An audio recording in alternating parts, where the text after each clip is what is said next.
John Mozeliak left. So I was curious, as AJ did play with Pujols and with Yadi, what he thought about the prospect of these two possibly becoming managers somewhere in the distant Cardinals' future. You're a Cardinal, low key, Yep. you know what I'm saying? And you were there with, the big bats. And now this is Ollie Marmol, my manager. I mean, I'm a Cardinals fan. It's his last year on contract. And there's been speculation about Yadi, Pujols. I mean, what do you think the direction that Chaim Bloom management-wise is looking if the year doesn't work out the way Ollie hopes it does? Do you think they'll pivot Pujols? I hope it's Ollie. Ollie's Dr. Phillips guy, Me too. Orlando guy. I want him too. So I hope it's Ollie. I think it depends on how the year goes and how they mesh as a unit, right? New leadership comes in, you usually find a new manager. But Chaim's been there a couple years, so he knows Ollie. He already had a chance to move on from him. He didn't. Good sign, but I love Ollie. Ollie's all sharp here, all in his suits and looking all hot and stylish, right? So I hope it's Ollie, but if it's not, Pujols. The problem with if you hire Pujols or Yadi and it doesn't go well, then does it ruin their legacy? Their legacy as a Cardinal? It shouldn't, but it's a tough call. So we'll see what Chaim does. I love Chaim. I love Ollie. I wish him the best. Yeah. And then one thing, at least it'll bring a couple people back to Busch, but we want to win, not. Oh, yeah. Let's finish that combo. What if Yadi comes back, God forbid, I love Yadi, and doesn't go well? Like, people were like, oh, well, see, we knew we shouldn't have hired him, right? So, I don't know. We'll see, but I have faith in Chaim and I have faith in Ollie. Well, either way, we have faith in you, man, and thank you for giving us a chance. AJ Brzezinski with Pal. Hey, yeah, so AJ gave us a couple moments as well. And if you think about what he's saying, essentially, is like, yo, you got to let it play out, right? Because we don't really know what's going to happen. I just think that it's kind of funny. I also do believe that Pujols does have a future in Cardinals management. I don't know if managing the Dominican Republic is enough to qualify him as a manager for a Major League Baseball team. Seems like he came just this close to being able to be a manager when he was being considered by the Padres, the Angels, and even the Orioles. But all of that stuff went away. So I guess we're just going to have to see what happens with regard to Albert Pujols and Yadi and all of those cats as we start to find out which direction the Cardinals are going to be heading in. I think I ran into Albert Pujols. I didn't get a chance to talk to him, but I was like, oh, snap, it's Albert Pujols. You got to remember, like, I'm still a fan out here. But in addition to your boy, AJ Pierzynski, these aren't St. Louis folks, but I also saw Lauren Shahadi, Matt Verskersian, some of these folks as well.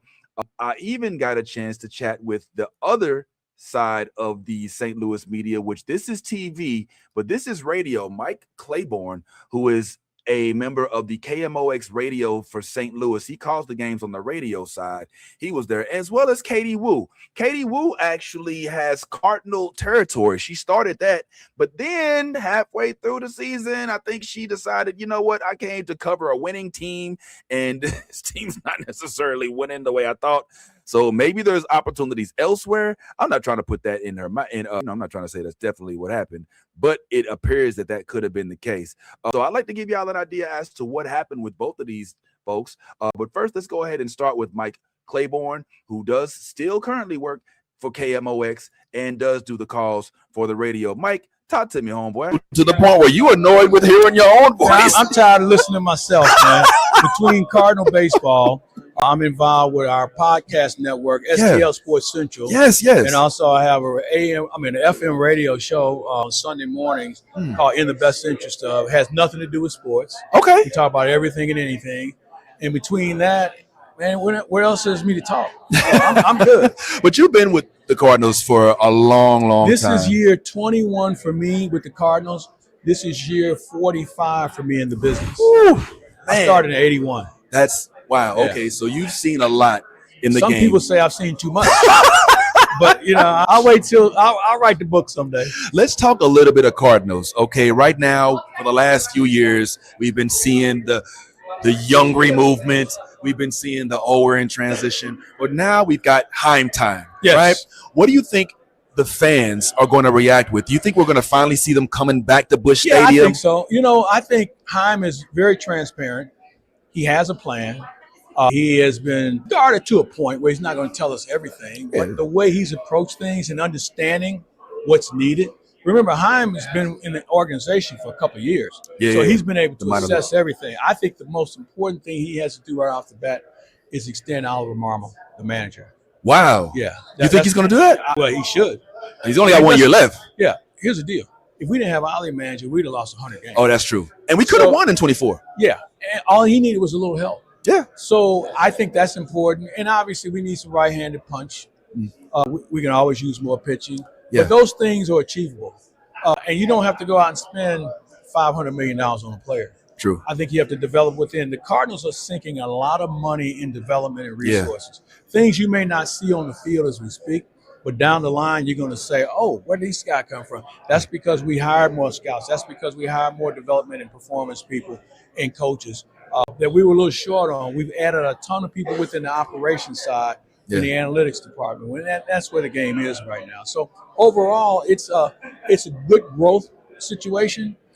I think it's going to happen sooner than later because as you look around baseball, man, it's amazing how teams get healthy overnight. That's true. That's true. And a lot of them do it internally. And I think that's what's going to happen with the Cardinals. I don't think you're going to see them go out and overspend on players that can't help them win right now. True. But if they get in the hunt and they need something, they'll know how to go out and get it. Speaking of needing something, we just traded away what some would consider our ace in Sonny Gray. Yeah. Now we've still got some arms. You know, we've got Kyle, who's still searching though. You know, we've still got Lipitor. Yeah. We still got a few. Do you think we have enough? No. I know last year, if I'm gonna be honest, our pitching was very suspect. Bullpen was outstanding. Yeah, bullpen came Starting through. pitching was a little short. So in answer to your question, no, we're not there yet. So how do we get there? Do we give some of the young guys a chance? Maybe see what they have? You can always go out and find pitching. Now, you're going to have to pay for it. Yeah. But I think the Cardinals are trying to hold off on doing that and give their internal guys an opportunity before they decide to go out and say, all right, we need a number one or we need a number two. Yeah. I don't know if there's a number one in the rotation right now. Yeah. So that's something. But why go out and spend that kind of money on a team that's not ready to win? I guess so. So we'll be all right. In terms of being all right, one of the glue pieces, in my opinion, in 2025 was Wilson Contreras. And even though he got hurt toward the end and got hit, I think about 16 or 17 times, he was one of the veteran voices outside of Nolan Arenado. And he's clearly clearly stated he wants to come back. Like, do you think that it'll be a completely different team, a different clubhouse without an outspoken tape-eating person like Wilson?